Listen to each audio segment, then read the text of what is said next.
Assalamualaikum warahmatullahi wabarakatuh. Salam sejahtera ya. Tuan-tuan dan puan-puan sekalian ya. Hari ini saya nak kongsi sedikit pengalaman saya sebenarnya sebagai pesakit di rumah sakit umum ya. Tujuan saya bukan nak memburukkan sesiapa, tapi supaya kita semua diingati, terutamanya rakyat Malaysia, lebih berhati-hati dan lebih berani menuntut hak kita sebagai pesakit. Jadi ini yang saya ingin nak ketengahkan ya. Saya baru-baru ini menjalani MRI otak scanning. Dan laporan MRI saya dengan jelas menunjukkan ada masalah AICA, iaitu vascular loop belah kanan ya, type 1, dan belah kiri type 2 yang lebih ketara. Maksudnya saluran darah AICA lebih rapat dan menekankan saraf penegaran terutama sekali di sebelah kiri. Tuan-tuan dan puan-puan, saya sebagai pesakit, tuan-puan pun pernah juga di mana-mana pergi rumah sakit ke klinik, tahu masalah yang kita hadapi. Saya berkali-kali memaklumkan bahawa masalah pendengaran saya lebih ketara di sebelah kiri. Tetapi apabila yang berlaku, pegawai perubatan yang bertugas tetap menegakkan bahawa masalahnya adalah di sebelah kanan.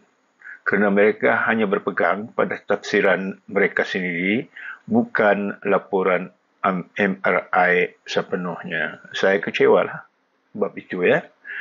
Dan lebih mengecewakan bila pakar bedah hadir. Beliau tidak merujuk laporan MRI juga secara teliti, malah menyokong pegawai perubatan tersebut yang menyatakan kononnya MRI menunjukkan masalah di sebelah kanan dan sebelah kiri perfectly normal. Saya kata, tak doktor, it's not normal. My left side yang tak normal. Padahal laporan jelas menyatakan sebaliknya.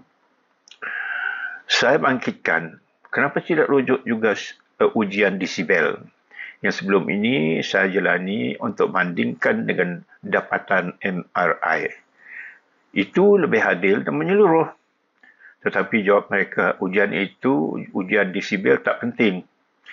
Mereka lebih utama, kalau begitu, kenapa MRI pun tidak dibaca dengan teliti dan konsisten? Saya pun menyoal. Akhirnya, mereka berbincang sama sendiri. Saya dengar je. Membuat satu keputusan untuk merujuk saya ke hospital pakar di hospital Kuala Lumpur. Bagi saya, ini sungguh mengecewakan. Bukannya saya tak mahu dirujuk, tetapi kalau laporan MRI sudah jelas, kalau aduan pesakit pun sudah konsisten, kenapa perlu dipanjangkan proses dengan rujukan yang mungkin menambahkan masa? Ya, daripada segi kos mungkin tak ada masalah untuk kita, tapi untuk B40 satu hari kelak jadi masalah. Saya ingin ingatkan ya, hospital kerjaan adalah kemudahan awam untuk kita semua. Pegawai perubatan digaji dengan wang rakyat. Jadi tanggungjawab mereka ialah mendengar, meneliti dan membuat keputusan berdasarkan bukti, bukan andaian.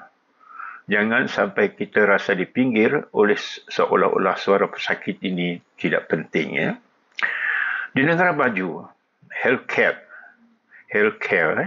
atau perkhidmatan kesihatan adalah agenda utama negara. Sama pentingnya dengan keselamatan dan ekonomi, sebab rakyat yang sihat adalah aset paling besar.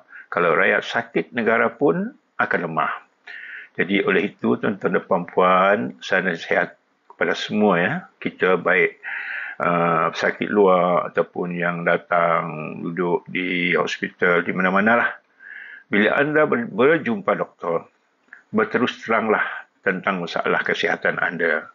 Jangan simpan, jangan malu. Dan kalau anda rasa doktor tak mendengar, tegaskan sekali lagi. Hak anda sebagai pesakit adalah untuk mendapat rawatan yang teliti, adil dan penuh tanggungjawab. Saya berharap pengalaman yang saya kongsi ini boleh jadi pengajaran kepada semua orang dan juga kepada pihak hospital supaya lebih peka, lebih prihatin dan lebih bertanggungjawab. Jangan main sambil lewa dan laporan perubatan kerana ia melibatkan nyawa dan kualiti hidup sakit. Saya nak sentuh macam kes Zara tu. Ya. Banyak yang katanya kecederaan dan sebagainya. Tak tahulah, mungkin ada dijawab atau tidak jawab, kita tak tahu. Jadi inilah caranya, cara mereka bekerja ya, sambil lewat. Dia ingat, ini ambil tak kisahlah.